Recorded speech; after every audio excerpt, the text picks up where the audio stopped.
There's a stretch of water on the map of the world that most people cannot find. It sits between the southern tip of Iran and the northern coast of Oman. At its narrowest point, it is 21 miles wide. You could drive across it in less than 30 minutes. You could see from one shore to the other on a clear day.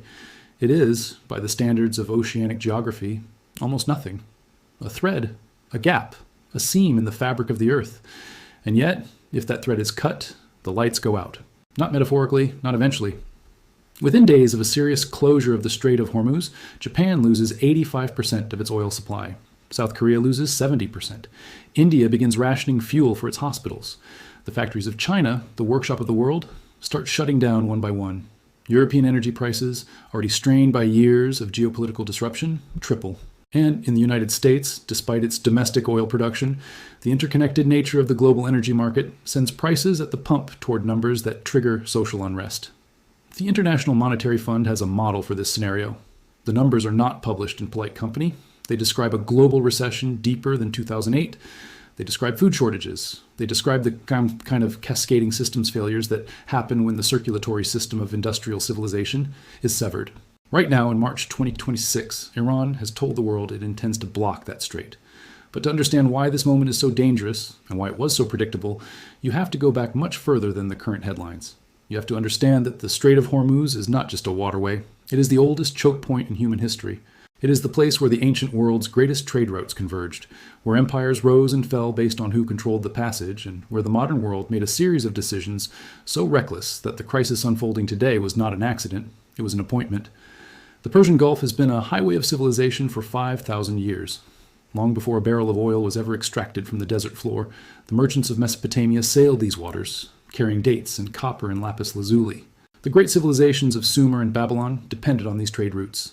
The Persian Empire of Cyrus the Great understood that the Gulf was a strategic asset, not merely a body of water. Control the Gulf, and you controlled the commerce of the ancient world. But the modern story of the Strait begins in 1908. That was the year a British geologist named George Reynolds, working for a company backed by the British government, struck oil at a place called Masjid-i-Suleiman in the southwestern corner of Persia, which is modern-day Iran. The discovery was so significant that it changed the course of history within a decade. The British Admiralty, led by the visionary and ruthless Admiral Jackie Fisher, had already concluded that the age of coal was over.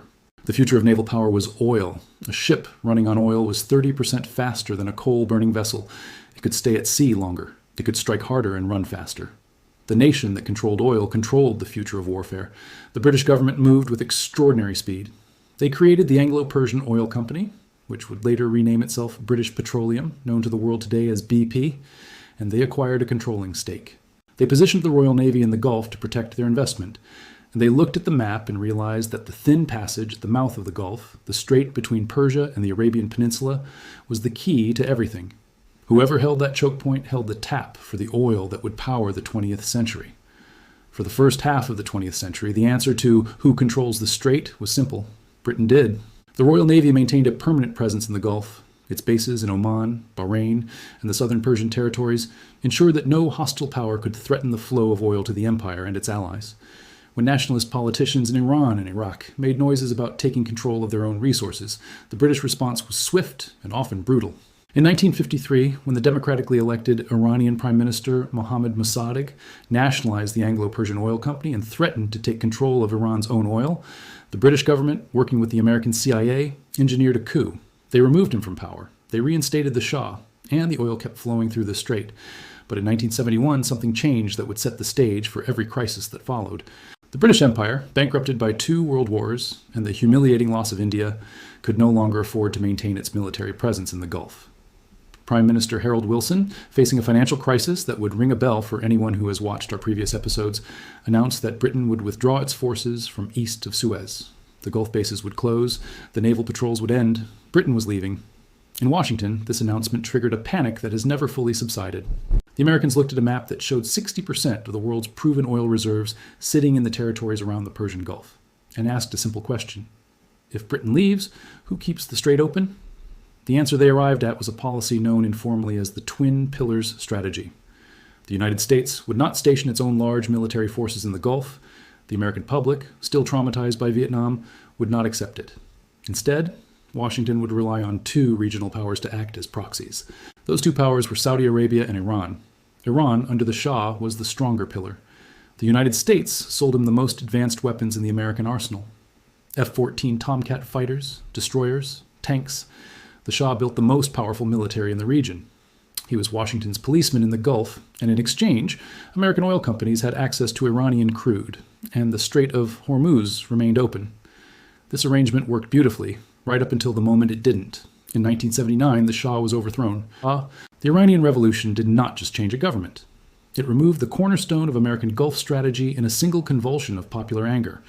The new Islamic Republic of Iran was not interested in being Washington's policeman. It was interested in exporting its revolution. And it was sitting on the northern shore of the most strategically important waterway in the world. What happened next is the story of an addiction that the Western world could never quite bring itself to admit it had. Rather than fundamentally rethinking its dependence on Gulf oil, the United States simply replaced one set of proxies with another. When Iran became an enemy, America backed Iraq. When Iraq invaded Iran and threatened Gulf stability, America sent its own warships to the Gulf for the first time in what became known as Operation Earnest Will, the reflagging of Kuwaiti tankers under the American flag to protect them from Iranian attack. The precedent was set. The U.S. military was now the guarantor of the Strait. It had taken on the role the British Navy had abandoned, and it could not let go of it without a global catastrophe. Over the next 4 decades, America fought 2 wars in the Gulf region, maintained a permanent naval fleet in those waters at enormous cost, and watched its strategic position become increasingly entangled with a region whose politics it could never fully control. The Fifth Fleet, based in Bahrain, became the institutional expression of America's dependency. Every time an Iranian general threatened to close the Strait, every time a tanker was seized, every time a drone was shot down over the Gulf waters, the message from Tehran was the same. We know where your jugular is, and we have our hands around it. The reason Iran has this leverage is a story of geography and history combined with the most spectacular strategic failure of the last 50 years. The failure was not a military failure. It was a political and economic failure. It was the failure of every Western government over 5 consecutive decades to seriously reduce its civilization's dependency on Gulf oil. The warnings came regularly. The 1973 OPEC embargo, the 1979 oil shock, the Gulf War of 1990, the post-2003 instability in Iraq. Each time the response was the same: emergency measures, strategic petroleum reserves, alternative energy pledges, and then, when the price came down and the crisis faded, a quiet return to business as usual. The cheap oil kept flowing, the dependency deepened, the leverage of whoever controlled the Strait grew greater with every passing year. There is a word for what the nations of East Asia and Europe built in relation to Gulf oil. The word is fragility.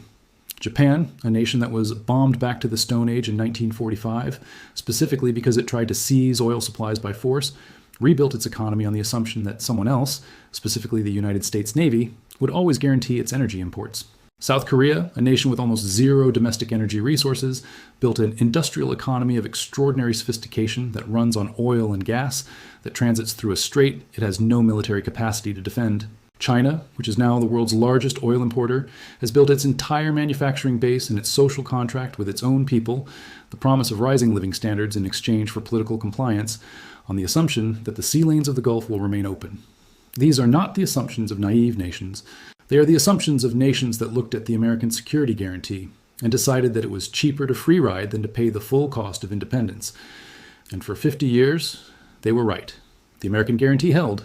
The Strait stayed open. The oil flowed. But what happens when the guarantor is distracted? What happens when the United States is dealing with its own political fractures, its own economic anxieties, its own questions about what it owes the world? What happens when the President of the United States asks aloud why American soldiers and American sailors should patrol a waterway to deliver cheap oil to Japanese factories and Korean shipyards and Chinese steel mills? And what happens when, at precisely that moment of American hesitation, the nation sitting on the northern shore of the Strait decides to test the limits of the guarantee? That is the question that the world is now trying to answer. Iran in March 2026 is not the Iran of 1979. It is a nation under immense economic pressure from decades of sanctions, a nation whose economy has been strangled by the financial warfare of the West, and a nation that has nevertheless spent those same decades building the military capacity to make the closure of the Strait of Hormuz not just a threat, but a genuine operational possibility. The anti-ship missiles positioned along the Iranian coastline, the fast attack boat swarms of the Revolutionary Guard, the mining capabilities developed in the shallow waters of the Gulf. These are not the weapons of a nation bluffing. They are the weapons of a nation that has studied the geography and made a cold calculation that the choke point is its ultimate insurance policy. The insurance policy, of course, cuts both ways. A closed strait does not just hurt the West. It hurts China and India and every other nation that depends on Gulf oil. This is part of why the crisis is so dangerous and so difficult to resolve cleanly. Iran's leverage is real, but it is also self-destructive. Closing the strait is a weapon you can only use once before the response from multiple directions becomes overwhelming. But history teaches us that nations under sufficient pressure sometimes make decisions that pure strategic logic would advise against. The Ottoman Empire took out loans it could never repay because the alternative was collapse. The British Empire signed away its economic sovereignty in 1946 because the alternative was starvation. Cornered nations make desperate moves. And a nation that has been squeezed by sanctions for 40 years, that has watched its currency collapse and its people suffer, and that sits on the shore of the world's most critical waterway, such a nation may calculate that the pain of using the weapon is less than the pain of watching it rust unused. What happens to the world if the strait closes is not a secret. The scenario has been wargamed in Washington and Tokyo and Brussels for decades. The models exist. The outcomes are known. Oil at $200 a barrel within weeks. Food prices spiking because modern agriculture runs on diesel and petrochemicals. Supply chains fractured. Inflation reignited at exactly the moment when the global economy is already strained. The nations most at risk are not the oil producers. They are the densely populated, energy-importing economies of Asia and Europe that have spent half a century building extraordinary wealth on the assumption of cheap, uninterrupted energy. There is an older lesson in all of this, one that runs like a thread through every episode of imperial overreach and strategic miscalculation that we cover on this channel. The lesson is that dependency is always a choice. The nations that built their prosperity on Gulf oil made a choice, every year for 50 years, to accept a cheaper option over a more resilient one. The choice felt rational in every individual moment, and it produced a catastrophic vulnerability in aggregate. The same logic that drove the Ottoman government to borrow at usurious interest rates because the cash was available. The same logic that drove Britain to sell off its industrial assets to America because the alternative was immediate pain. The comfort of the present mortgaged against the security of the future. The 21 miles of water at the mouth of the Persian Gulf are not just a geographical fact. They are the accumulated consequence of 50 years of deferred decisions, of convenient dependencies, and of a civilization that consistently chose the cheap option over the resilient one. The strait did not become a choke point overnight. It became one because the nations that depended on it chose, decade by decade, to let someone else worry about keeping it open. Now everyone is worrying at the same time. And the invoice, as always in history, has arrived at the worst possible moment. This is Epochs Explained. Subscribe now, because when the history books are written about this moment, you'll want to be among the few who understood it while it was happening. Every empire that fell, fell because it ignored the warning signs. The warning signs are flashing right now. If you can see them, leave a comment. If you think I'm wrong, prove it. History is written by those who pay attention.